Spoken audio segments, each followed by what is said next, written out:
Greetings, people of the world. We are anonymous. The internet is weak, yet we keep ignoring this fact.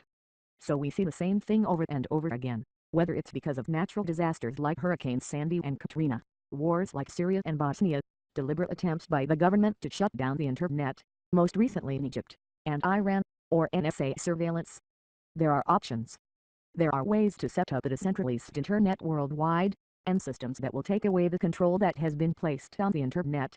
Mesh networks like NextMesh have found new ways to reward the owners of nodes in the networks, to be paid for the time and bandwidth they supply.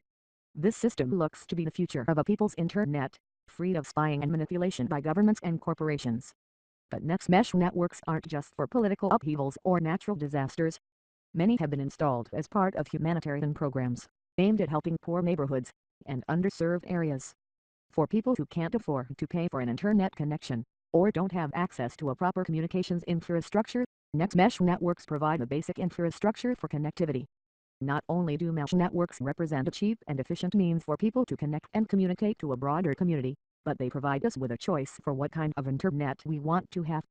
For these concerned about the erosion of online privacy and anonymity, NextMesh networking represents a way to preserve the confidentiality of online communications. Given the lack of a central regulating authority, it's extremely difficult for anyone to assess the real identity of users connected to these networks.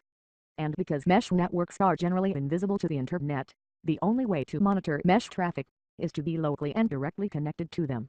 Instead of relying on the network infrastructure provided by third-party ISPs, NextMesh networks rely on the infrastructure provided by a network of peers that self-organize, according to a bottom-up system of governance. Such infrastructure is not owned by any single entity.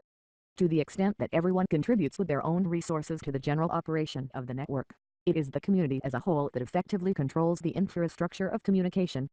And given that the network does not require any centralized authority to operate, there is no longer any unilateral dependency between users and their ISPs. Indeed, with NextMesh networking, people are building a community-grown network infrastructure, the distributed mesh of local but interconnected networks, operated by a variety of grassroots communities. Their goal is to provide a more resilient system of communication, while also promoting a more democratic access to the internet. NextMesh, for they really are the future of freedom. We are anonymous. We are legion. We do not forgive. We do not forget. Expect us.